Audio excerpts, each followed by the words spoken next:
보겠습니다. 여호수아 3장 6절부터 5절 말씀입니다. 함께 한번 더 보겠습니다. 또 여호수아가 아침 일찍이 일어나서 그의 모든 이스라엘 자손들과 더불어 시팀에서 떠나 요단에 이르러 건너가기 전에 거기에 유숙하니라. 사흘 후에 갈릴리 진정으로 두루다니며 백성에게 명령하여 이르되 너희는 내 이스라엘 제사장들이 너희 하나님 여호와의 언약궤 매는 것을 보거든 너희가 있는 곳을 떠나 그 뒤를 따르라. 그러나 너희와 그 사이 거리가 2000규빗쯤 되게 하고 그것에 가까이 하지 말라. 그리하면 너희가 행할 길을 알리니 너희가 이전에 이 길을 지나보지 못하였음이니라 하니라.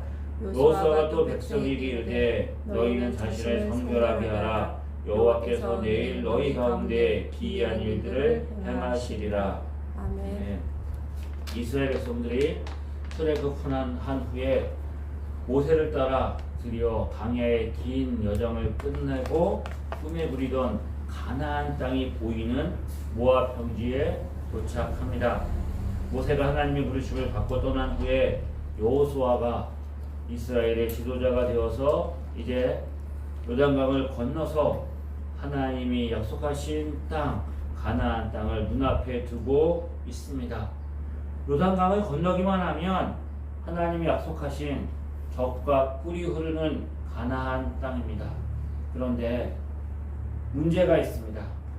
문제는 요단강을 건너는 일입니다. 요단강 하면 우리나라는 강 하면 한강, 낙동강, 금강 이런 강을 떠오릅니다. 크고 넓은 강이지요.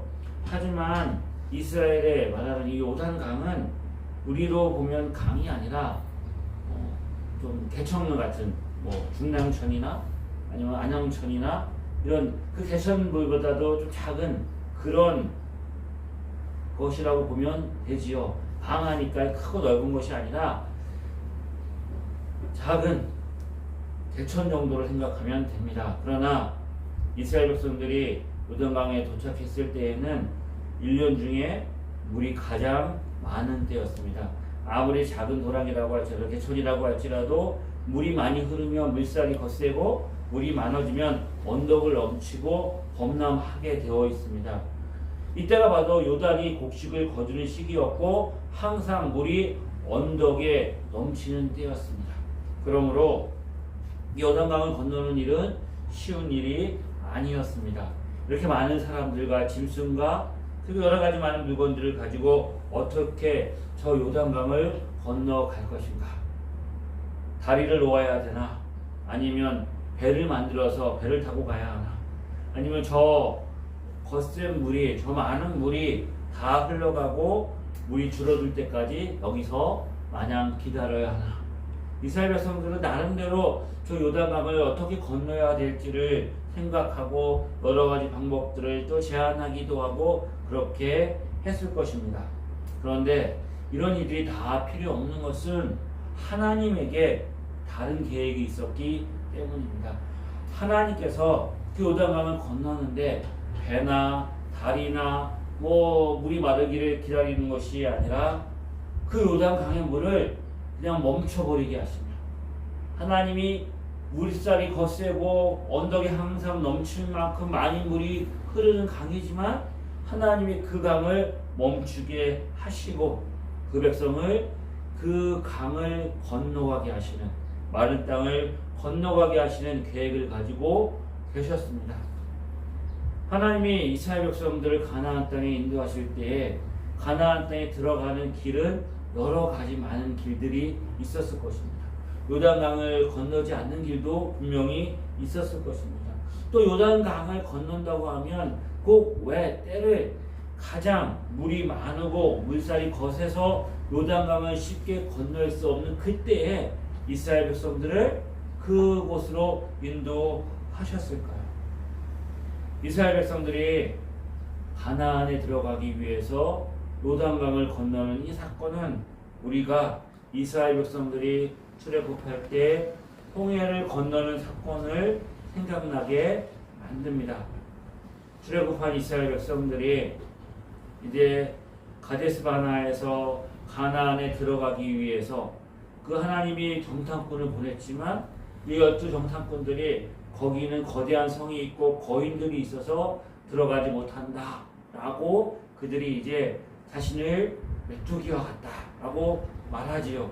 그래서 가나안 땅에 들어가지 못하고 38년 동안의 광야 생활을 보냅니다. 그래서 가나안 1세대, 출애굽 1세대 홍해를 마른 땅처럼 건넜던 사람들은 광야에서 다 죽고 새로운 세대가 등장합니다. 그 새로운 세대가 여호수아를 중심으로 가나안 땅에 들어가게 되는 거죠. 그런데 이 세대들은 뭘 경험하지 못했어요? 홍해를 건너는 사건, 홍해가 갈라지고 홍해를 건너는 사건을 체험하지 못했습니다. 물론 부모님들에게 그때 어떤 일이 일어났는지, 어떻게 하나님께서 홍해를 가르시고 마른 땅처럼 그 바다를 건너서 이스라엘 백성들을 구원하셨는지 그 이야기를 다 들었을 것입니다. 하지만 내가 들은 이야기라, 내가 눈으로 보고 손으로 만지고 경험한 것이랑은 다릅니다. 아무리 그것을 생생하게 들었다고 할지라도 실제로 내가 보고 경험하지 않으면 우리에게 깊이 각인되지 못하겠지요. 출애굽한 이스라엘 백성들, 하나님은 이들을 홍해를 마른 땅처럼 건넌 것처럼 가나안 성에 입성하는 이들에게 요단강을 마른 땅처럼 건너게 하심으로 출애굽 1세대와 동일한 경험과 체험을 하게 하십니다. 물론 장소도 다릅니다. 때도 다릅니다. 하지만 이 두 가지 사건이 가지고 있는 공통점이 있는 것이죠. 홍해바다와 요단강을 마른 땅처럼 건너는 이 사건을 사도 바울은 고린도전서에 십자가와 부활을 상징하는 사건으로 해석하지요. 바울은 이스라엘 백성들이 홍해를 건너는 사건을 그리스도와 함께 죽고 다시 살아나는 침례로 설명합니다. 고린도전서 10장에 형제들아, 나는 너희가 알지 못하기를 원하지 아니하노니 우리 조상들이 다 구름 아래 있고 바다 가운데 지나며 모세에게 속하여 다 구름과 바다에서 침례를 받았고, 홍해를 건너는 사건이지요. 다 같은 신령한 음식을 먹으며 다 같은 신령한 음료를 마셨으니 이는 곧 그들을 따르는 신령한 반석으로부터 마셨으며 그 반석은 곧 그리스도라. 홍해를 건너는 이 사건은 예수 그리스도의 십자가와 부활을 상징합니다. 출애굽한 1세대와 가나안 땅에 들어가는 이 세대, 이들이 장소와 때와 그리고 환경은 다르지만 동일한 경험을 가지게 하십니다. 하나님의 백성의 특징이 무엇입니까? 우리들이 이곳에 모였는데 우리들의 특징이 무엇일까요? 가장 중요한 특징은 바로 우리 안에 예수 그리스도의 십자가와 부활을 믿는 믿음과 신앙을 가지고 있는 것입니다. 그것이 우리를 하나로 만드는 것입니다. 그것은 우리를 그리스도 안에 한 몸으로 만드는 것입니다. 그리스도 안에 공동체, 여러 사람들이 모여 있는데 성별도 다르고 나이도 다르고 자라온 배경도 다르고 그리고 인종도 여러 가지 많은 것들이 다릅니다. 빈부의 격차도 다를 것이고 지식의 격차도 다를 것입니다. 서로 다른 사람들이 모여서 하나가 되어지는 단 하나의 방법은 그리스도의 십자가와 부활이라는 그 믿음과 신앙을 가지고 있으면 그들은 하나의 공동체, 한 몸, 그리스도 안에서 하나의 정체성을 가지는 것입니다. 모든 것이 다 맞는다고 할지라도, 모든 것이 다 동일하다고 할지라도 결정적으로 예수 그리스도의 믿음, 십자가와 부활에 대한 경험이 없으면 결정적인 곳에서 하나가 될 수 없습니다. 한 몸이 될 수가 없습니다. 그러므로 그리스도의 십자가 부활이라는 이 경험이 없으므로 그들은 우리와 적이고 다르고 배척하고 미워해야 되는 것이 아니라 인내하고 기다리고 받아주고 사랑해주고 그리고 복음을 전해야 되지만 정말로 중요한 하나님의 부르심의 사건들, 하나님의 구원의 역사에는 함께할 수 없습니다. 하나님이 이제 요단 강물을 마르게 하십니다. 그리고 그들로 하여금 가나안 땅에 들어가게 하십니다. 그런데 이 가나안 땅은 광야와 다른 곳입니다. 이스라엘 백성들이 요단강을 건너고 가나안 땅에 들어가서 세 가지 일을 하지요. 첫 번째 일은 그들이 그곳에서 광야 생활 동안 하지 못했던 할례를 받게 하십니다. 할례를 향합니다. 그리고 광야 생활 동안에 한 번도 그들이 하지 못했던 그곳에서 유월절을 지킵니다. 그리고 광야 40년 동안 그들에게 양식이 되었던 만나가 그칩니다. 만나가 그친다는 것은 이제 그들이 그곳에서 씨를 뿌리고 곡식을 가꾸고 농사를 짓고 추수해서 먹을 양식을 얻어야 하는 것입니다. 광야 생활 38년 동안 그들이 광야에서 뭘 했을까요? 뭘 하고 지냈을까? 광야는 특별히 해야 할 일이 없습니다. 씨를 뿌리고 또 뭐 곡식을 가꾸는 일도 해야 되는 것이 아니라 그냥 가축을 기르고 그들이 광야에서 그냥 하는 일들 중에 중요한 것은 성막을 만드는 일이었습니다. 성막을 만드는 일도 그렇게 오랜 시간이 걸리는 일이 아니었습니다. 수많은 적들이 있었지만 아말렉과의 전쟁도 있었지만 그렇게 전쟁이 일상이지도 않았고 그들이 해야 될 일이 많지 않았습니다. 하지만 가나안 땅에 들어가서 사는 일은 차원이 다릅니다. 농사를 지어야 합니다. 씨를 뿌리고 곡식을 가꾸고 추수를 해야 됩니다. 그리고 그 가나안 땅에 이미 살고 있는 가나안 족속들과 전쟁에서 싸워서 승리해야 그 땅을 차지해야 할 수 있습니다. 해야 할 일이 있고 해야 할 일이 많이 있습니다. 누가 해야 됩니까? 내가 해야 됩니다. 이스라엘 백성들이 해야 됩니다. 이스라엘 백성들이 그 일들을 행하지 않으면 그 일들이 열매가 맺어지지 않습니다. 그래서 그 물을 가르게 하는 일도 하나님이 다르게 하시죠. 홍해를 가르는 일들에 이스라엘 백성들이 한 일이 무엇입니까? 한 일이 없습니다. 모세가 지팡이를 대니까 홍해가 갈라졌습니다. 하지만 요단강은 어떻게 갈라집니까? 제사장들이 언약궤를 메고 요단강물에 들어갑니다. 요단강물에 들어가고 물이 발목에 차고 그 물이 그 차일 정도 들어가고 난 다음에 요단강이 갈라집니다. 이제 다른 싸움이 있는 것입니다. 이제 그들이 해야 될 일이 있는데 내가 뭔가 할 일이 있다 라고 하면 내가 할 일이 있다는 것은 참 중요하죠. 그런데 인간은 그럴 때 어떤 생각이 듭니까? 하나님을 의지하고 하나님을 붙들기보다는 자기의 생각과 자기의 계획과 자기가 가지고 있는 무엇인가를 의지하게 될 가능성이 많이 있습니다. 아무것도 내가 할 일이 없을 때는 하나님만 의지하는데 조금 내가 힘이 있고 조금 내가 뭔가 할 수 있는 권리가 생기면 그때부터는 하나님을 의지하기보다는 자기 힘과 자기의 어떤 능력과 사람들을 의지하게 되기가 쉽습니다. 자기 힘으로 하려고 할 때 우리는 넘어질까? 우리가 실수할 가능성이 너무나 많지요.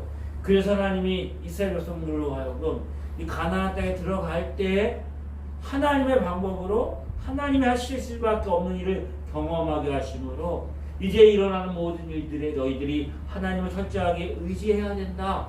그것을 가르치게 하시는 것입니다. 지금까지 인도하신 분도 하나님이십니다. 요단 동편까지 인도하신 분도 하나님이고 요단강을 마르게 하시고 그 요단강을 건너게 하실 분도 하나님이시고 가나안 족속과 전쟁에서 싸워서 승리해서 가나안 땅을 차지하게 하실 분도 하나님이십니다. 아멘. 이제 우리가 배워야 될 건 무엇입니까? 하나님을 철저하게 의지하는 것입니다. 자, 하나님을 철저하게 의지하면 이 전쟁에서 승리하게 된다. 이것은 가나안 땅에 들어가자마자 이스라엘 백성들이 철저하게 배우지요. 어떻게 배웁니까? 그를 처음 만난 성은 여리고 성입니다. 성을 무너뜨리고 성을 차지하는 일은 쉬운 일이 아닙니다. 그래 하나님이 어떻게 하십니까? 그 성을 하루에 한 바퀴씩 돌라고 말씀하십니다.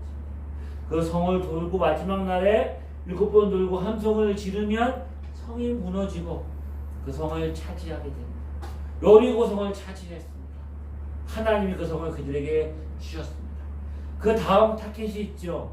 그 다음 타켓이 바로 아이성입니다. 말 그대로 아이처럼 작은 성입니다.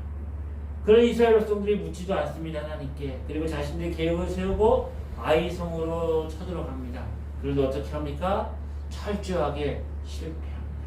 아이성에서 패해서 그들이 그곳에서 도망치게 됩니다.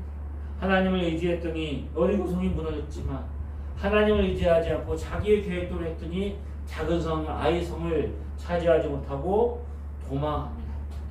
하나님을 의지하면 승리하고 하나님을 의지하지 않으면 실패하지요.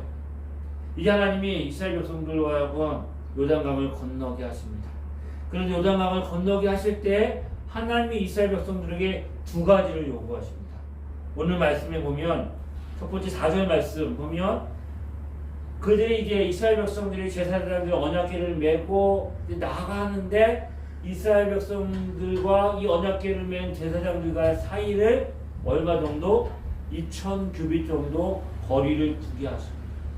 다른 세번역이나 성경에 보면 2000보 정도, 약 1km, 900m나 1km 정도 사이를 띄어서 가게 하십니다. 먼 거리입니다. 보이지도 않습니다. 그렇게 먼 거리를 띄어서 행하게 하십니다. 그리고 자신을 성결하게 하라고 말씀하십니다. 하나님은 이스라엘 백성들을 성결하게 하라고 말씀하십니다. 이것은 히브리어 카도시, 다른 데는 거룩이라고 번역되어진 말씀이지요. 하나님은 이스라엘 백성들에게 거룩을 요구하십니다. 레위기 9장 19장에 보면 하나님 이렇게 이스라엘 백성들에게 말씀하시죠. 너희는 거룩하라. 이는 나 여호와 너희 하나님은 거룩함이라. 데살로니가전서 4장에도 하나님의 뜻은 이것이니 너희의 거룩함이라. 거룩함, 자신을 정결하게 하는 것입니다. 깨끗하게 하는 것입니다. 우리가 자신을 정결하고 깨끗하게 할 때 어떻게 해야 될까요? 자신을 정결하고 깨끗하게 하려면 우리가 어렵게 생각할 거 없이 우리 집을 깨끗하게 할 것을 생각하면 됩니다. 먼저 우리가 집을 깨끗하게 하고 정결하게 유지하려면 어떻게 해야 될까요? 버려야 될 것을 버려야 됩니다. 쓰레기도 버리고 더러운 것들을 버려야 됩니다. 버려야 될 것들을 버리지 않고 쌓아두면서 정결함, 깨끗함을 유지할 수가 없습니다. 우리 안에 버려야 될 것이 있으면 과감하게 버려야 되겠죠. 부정한 것들, 우리 안에 있는 나쁜 습관들, 부정한 생각과 말과 부정적인 어떤 우리의 삶의 어떤 태도와 이런 것들을 버려야 되는 것이죠. 버려야 될 것들은 버리지 않고 깨끗함을 유지할 수가 없습니다. 근데 버렸다고 해서 깨끗함이 유지되느냐? 버린다고 버렸는데 돌아보면 어때요? 그대로입니다. 왜요? 버리고 또 쌓아둡니다. 버리고 쌓아두고 버리고 쌓아두고. 그럼 어떻게 해야 됩니까? 줄여야 되겠죠. 버릴 수 없지만 줄일 수 있는 것들은 줄여야 됩니다. 우리에게 꼭 필요하고 우리 삶에 도움이 되지만 넘치면 가라면 그것이 우리로 하여금 정말로 우리의 삶의 깨끗함을 유지할 수 없다면 줄여야 될 것들은 줄여야 되는 거죠. 그리고 어떻게 해요? 더 좋은 것으로 채워야 됩니다. 그냥 다 버리고 줄여서 정말 내 삶에 거의 소유함이 없이 비워진 어떤 삶을 살아가는 것도 나름대로 의미가 있겠지만 정말로 소중하고 필요한 것들로 채워 넣어야 하겠죠.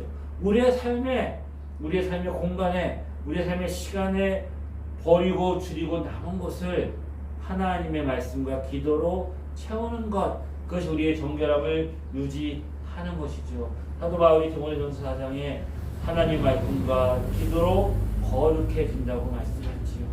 자, 아까 말씀드린 것처럼 언약궤를 메고 이스라엘 백성 제사장들이 나아가는데 하나님이 그 백성들과 이 언약궤와의 거리를 두라고 말씀하십니다.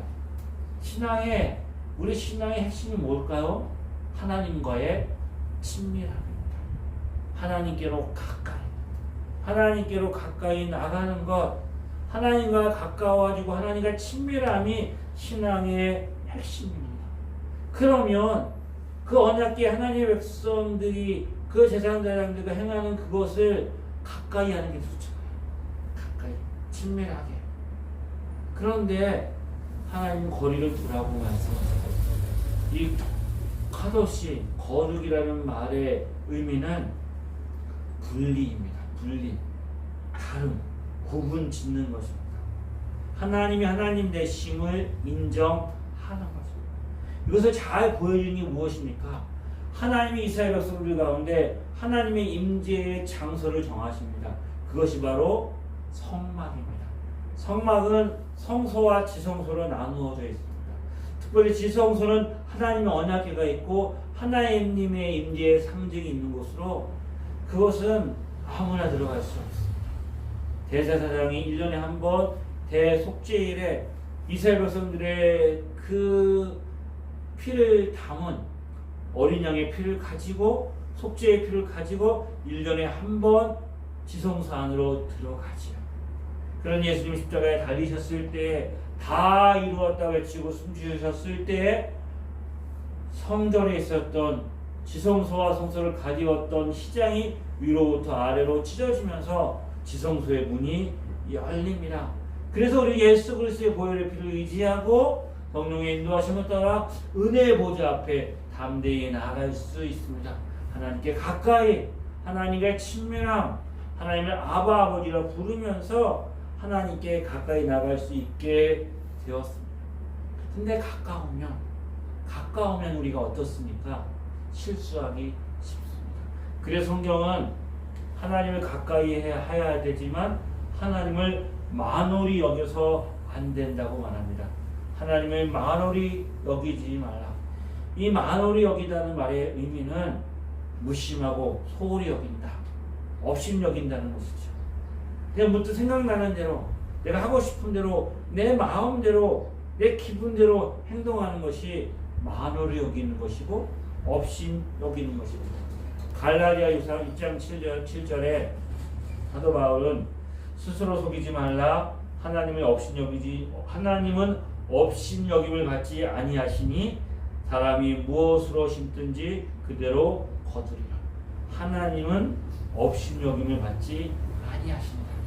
아멘. 고린도 13장에 사랑에 대한 정의가 있습니다. 사랑은 오래 참고 온유하며 시기하지 않고 자랑하지 않고 교만하지 않고 그리고 또 뭐라고요? 무례히 행치 않습니다. 우리는 사랑한다고 말하면서 무례히 사랑한다고 말하면서 오래 참지 못합니다. 사랑한다고 말하면서 시기합니다. 시기하는 것, 나의 소유를 생각하고 내 마음대로 할 수 있다고 생각합니다.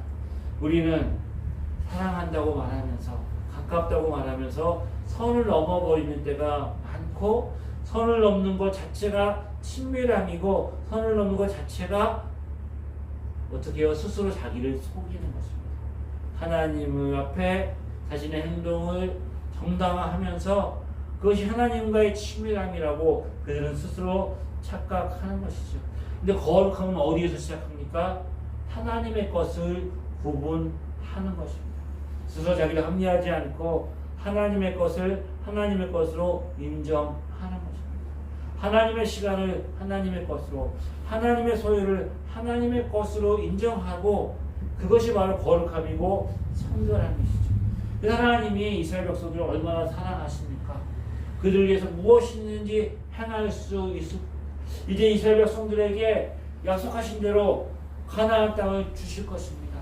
그들에게 놀랍고 큰 이적을 베푸셔서 물이 엄청나게 세게 흐르고 많이 흐르는 요단강을 멈추시고 그들을 그 땅을 건너가게 하시고 여리고성을 무너뜨리고 해와 달도 멈추게 하시고 우박과 기상을 다 동원해가지고 그 약속하신 땅을 이스라엘 백성들에게 주실 것입니다. 하지만 하나님이 그들에게 요구하시는 것이 무엇입니까? 가까이 하지 말라는 것입니다. 하나님을 하나님으로 인정하라는 것입니다. 하나님 저와 여러분에게 무엇이든지 하실 수 있으십니다. 그 증거가 무엇입니까? 자기 아들 독생자 예수 그리스도를 우리를 위해 내어 주셨습니다. 그 하나님 우리를 위해서 무엇이든지 못하실 일이 어디 있습니까? 하나님이 나는 너에게 이 정도까지 해줄 수 있는 분이야 라고 하나님이 우리에게 증거를 보여주시잖아요. 그런데 그때 요구하시는 것이 무엇입니까? 하나님을 내 삶의 하나님을 하나님으로 내 삶의 주인으로 왕으로 인정하고 그렇게 내가 내 삶을 거룩하게 순결하게 지키라는 것입니다. 하나님을 거룩함으로 인정하고 그들이 하나님 말씀에 순종했을 때 그들 앞에 있었던 문제들이 해결되었습니다. 요단강이 말랐습니다. 여리고성이 무너졌습니다. 약속의 땅 가나안 땅을 차지했습니다. 하지만 그들이 그 땅에서 그 약속의 땅에서 하나님을 하나님으로 인정하지 않고 자기 욕심에 따라 자기의 정욕에 따라 우상을 섬기고 악을 행했을 때 하나님이 어떻게 하십니까? 그 땅에서 그들을 내어 쫓으십니다. 성도 무너지게 하시고 성전도 파괴시키게 하시고 저 바벨론 땅으로 그들을 포로로 끌려가게 하십니다. 하나님 그들이 그곳에서 하나님을 하나님으로 인정하고 하나님 앞에 거룩함과 성결함을 유지했을 때에 그들이 하나님 약속하신 대로 그 땅으로 돌아오게 하시지요. 하나님을 하나님으로 인정하는 것이 거룩함이고 성결함이며 그것이 바로 우리의 삶의 능력입니다. 그 하나님 앞에 우리가 그렇게 우리 자신들을 드리며 나갈 때 하나님 우리를 위해서 하나님의 하나님 되심을 드러내실 것입니다. 내가 이런 하나님이야. 내가 너에게 이런 것까지 해줄 수 있는 분이야. 그 증거를 보이시고 그렇게 간증하며 찬양하며 감사하며 살아가게 하십니다. 이 하나님을 의지하고 능력 있는 삶을 살아가는 저와 여러분 되어주길 주의 이름으로 축복합니다. 기도하겠습니다. 장도신 하나님 아버지 은혜를 감사합니다.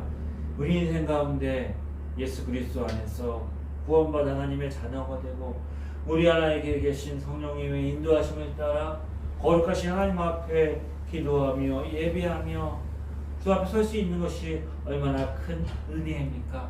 하나님으로 인정하는 하나님의 사람 되게 하여 주옵소서. 아멘. 우리의 삶에 하나님이 없다라고 말하는 어리석고 미련한 자처럼 행하지 않게 하여 주시기를 원합니다. 아멘. 그래서 이 땅을 살아갈 때에 하나님의 백성답게 하나님의 자녀답게 능력 있는 삶 살아가게 하시옵소서. 예수님의 이름으로 기도드립니다. 이제는 우리 주 예수 그리스도의 은혜와 하나님 아버지의 크고 놀라우신 사랑과 성령님의 인도하심이 하나님을 하나님으로 인정하며 이 땅을 능력 있는 삶을 살기를 소망하는 하나님의 자녀들 위해 지금부터 영원히 함께 하시기를 간절히 축원합니다. 아멘.